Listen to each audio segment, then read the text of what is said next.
रानात कसा वंड्या चवत पडलो होतो पळाला.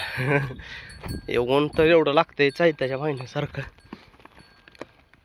हा बघा याचं नाही तर गुरा आता पाण्यावर जायचं बघा. तिथं आहे पाणी.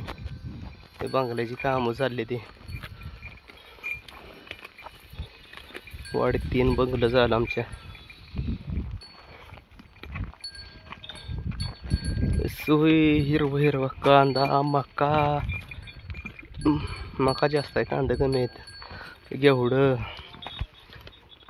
बघा आता गोंड्याचं कसं चाललंय झाडाला मारतोय बघा पाखाला.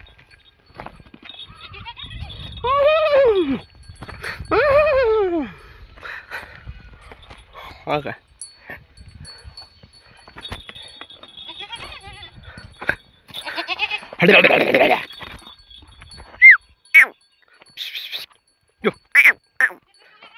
ए गोंडू उन्हानं मस्त लागली की दापा द्या. लई ऊन लागतंय चैत्याच्या महिन्यासारखं नको वाटतंय. आपल्याला काही काम नोकरी नाही त्यामुळं मस्त भरती बिरत्या केल्या पण काय नोकरी लागली नाही. परीक्षा भरपूर दिल्या पण नाही झालं काम आपल्या फौजमध्ये. कंपनीतून 10-12 हजार रुपये 10-12 हजार रुपये देते ते पगार. त्यापेक्षा असल्या 2 म्हशी पाळल्या तर हे जा 24,000 रुपये महिन्या येईल.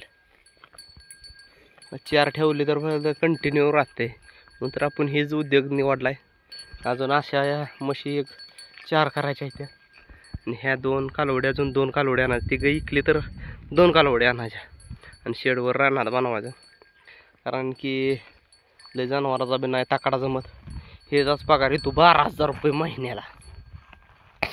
याला एकटीला एक पोतं लय झालं 1500-1600 रुपयाचं.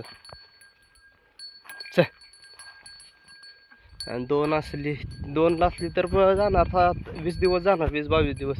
आता खात्यात बघा हे 2 1 3 4 15 दिवसाला पोतं जातं. 4 जनावराला 15 दिवसाला जाते. 2 जनावराला महिन्याला आरामशीर जाणार. गणित आहे आपलं. आणि शेरडामध्ये लॉस आलोय.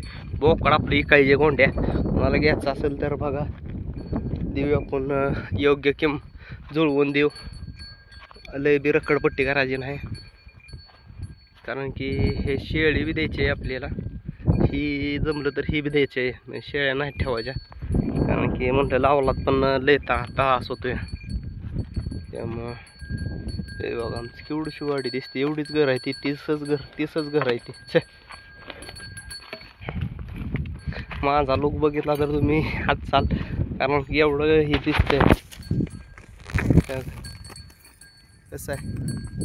डोक्यावर घेतलाय टावेल कारण की ऊन मांदूळ लागतंय. बघा ही गाडी आली.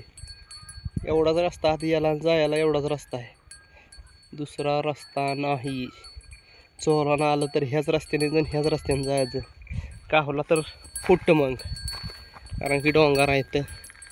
ज्याची त्याची बिजवण चालली ती त्या बांधलेल्या पलीकडं बघा त्या टेकात दिसते त्या म्हशी. आमचा आहे 8 एकर. माणसाचं बिजवानं ही चालली ती बघा रानात.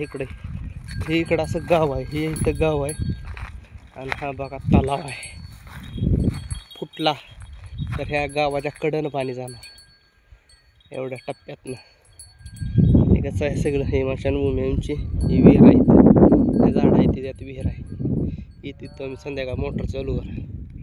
बाबा अंकलचा कांदा बघा आहे तो. राजमामाचा पिवळा कांदा वाढलाय. ह्यो जो दिसतोय हो का ह्यो दिसतोय तो राजमामाचा आहे. तर बघा व्हिडिओ कसा वाटतोय कमेंट करून सांगा. उन्हाचं तर काय लय जम्पिंग झाले तर बघा.